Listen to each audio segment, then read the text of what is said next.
Ese wari uzi ko hari amakosa ujya ukora agatuma udatera imbere? Kabone n'ubwo waba ushyiramo imbaraga, kabone n'ubwo waba ukora buri kimwe cyose, kabone n'ubwo waba witanga, kabone n'ubwo waba ubona ntacyo udakora, ariko aya makosa akaba akubuza gutera imbere. Ushobora kuba uyazi cyangwa ukaba utayazi, cyangwa ukaba uyakora ariko utazi ko ari amakosa. Wowe tega amatwi aya makosa witonze, hanyuma wirinde kuzongera kuyakora.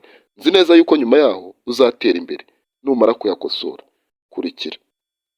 Buriya ikosa rya mbere umuntu ashobora gukora ni ugutegereza amahirwe, gutegereza akazi keza, gutegereza umwanya mwiza wo gukora ikintu runaka.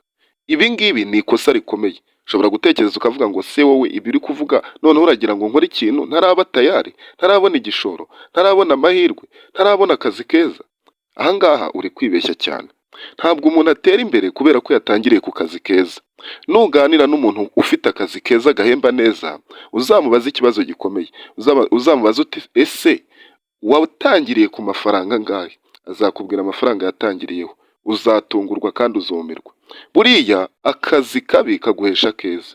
Ese uzi ko ushobora no gukora akazi kataguhemba ariko uri kwiga kugira ngo ubashe kugira icyo umenya kizakubyarire inyungu? Aha ngaha hari igihe utekereza ukavuga ngo njye nta mahirwe ndabona, nta kazi ndabona kandi nasoje kwiga, mfite amasomo yanjye nize azampesha akazi. Aho uri kwibeshya cyane. Nta muntu uzakumenya utarabanza kumwiyereka, atarabanza kubona agaciro kawe. Ese utekereza ko agaciro kawe azakabona utabashije gukora ikintu ugitegereje? Jamais, ntabwo ibyo bintu bishoboka. Wowe tangira ukore. Witegereza ngo uvuge ngo nkeneye ko umuryango ufunguka. Oya, ushobora no kwinjirira mu idirishya nubwo ari rito, ariko ukabasha kugera mu nzu, ukabasha kugera ku kintu runaka. Rero witekereza ngo uvuge ngo reka mbanze ntegereze umuryango ufunguke. Oya, wowe ukeneye kugera mu nzu. Witegereza rero ngo mbanze mbona amahirwe afatika, mbanze mbona akazi gahemba neza. Oya, tangirira ku biciriritse hanyuma uzatera imbere. Iri kosa rwose ryirinde. Ndabizi neza ko urubyiruko rwinshi rurangwa n'iri kosa. Ryirinde. Ikosa rya kabiri ni ugutekereza no gushaka kubona amafaranga mu buryo bwihuse. Ugatekereza ukavuga ngo ngiye nkeneye amafaranga byihutirwa. Ukaba wanajya no muri betting ukavuga ngo reka nshake amafaranga, reka nkore ibi ngibi. Abantu bakakubwira ngo uramutse ushyize hano wabona amafaranga menshi, kandi kuko ukumva wabyizera, ukumva ushaka gukira. Aha ni ukwibeshya cyane. Ntabwo amafaranga ageze ahantu hatari agaciro. Kandi agaciro gasaba kugira skills, gasaba kugira ubumenyi. Ubumenyi nibwo buguhesha agaciro. Ako gaciro ufite niko kaguhesha ayo mafaranga. Rero nutekereza ko ugiye kubona amafaranga mu buryo bwihuse, ujye utekereza kuri iki kintu. Ujye wibaza se mfite akahe gaciro gatuma mbona ayo mafaranga? Ese ibyo nkora bifite akahe gaciro gatuma mbona ayo mafaranga? Ese naba ntanga ibifite agaciro ku buryo nanjye bampa aya mafaranga? Niba rero utekereza ko ugomba kuyabona mu buryo bw'amahirwe, ibi bintu rwose ukwiye kubyikuramo. Ukwiye kumenya ko amahirwe ni amahirwe. Ntabwo ibyo bintu wabihagararana, nta strategy iba mu mahirwe. Buriya iyo ufite skills ukaba ufite agaciro, uba utegereje kuzabona ayo mafaranga kandi koko ukabigeraho. Ariko iyo utekereje ukavuga ngo aha ngaha bambwiye yuko iyo umuntu ashyizemo, nyuma y'umwaka agenda akabikuza akabona amafaranga yanaye. Aha ngaha kubera ko nta strategy irimo, hari igihe hashira umwaka bakakubwira ngo bya bintu washyizemo amafaranga yawe yarahombye. Ikosa rya gatatu ntahwema kubabwira buri munsi ni ikosa ryo gucika intege.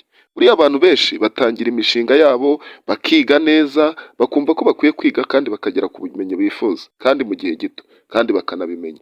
Baba bafite morale, baba bumva nta kintu cyabaca intege. Ariko iyo bigeze aho bikomeye, iyo bigeze hagati, bacika intege, bakabireka. Iri ngiri ni ikosa rikomeye kubera yuko urubyiruko rwinshi rukunda kugira ubwoba no kumva ko rutari gutsinda, rugahita rucika intege.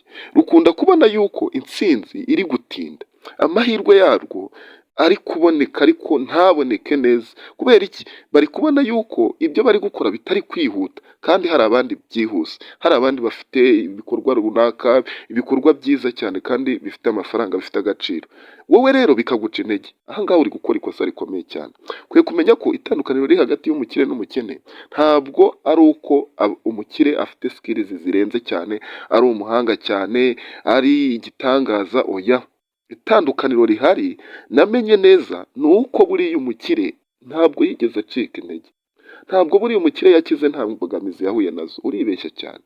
Hari abakire benshi bagiye bahura n'imbogamizi zikomeye, bagahura n'ibiza, bagahura n'ibyago muri business, ariko bagakomeza umutsi, bakihangana, bagakomeza bagakora. Ariko wowe uhuye n'akantu gato urahombye, wese uvuga ngo no, ndabona ibi bintu bitazangeza kure. ndabona ibi bintu nta gaciro nabiha, ibi bintu ndabona nta mahirwe arimo, reka mbireke ntangire ibindi bintu bishyashya. Ugahora uri muri zigizage, ibyo bintu bizatuma udatsinda. Wowe fata umwanya wawe wongere witekerezeho, wibaze ikibazo ngo ese koko aya makosa nkora yaba ambuza gutsinda?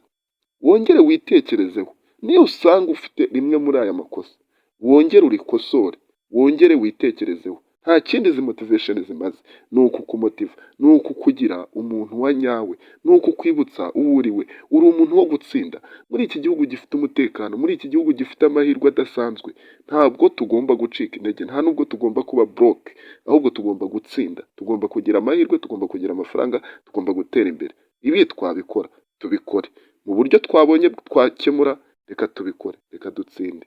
Ntiwibagirwe gukora subscribe niba utarayikora. Ndabakunda cyane, ciao.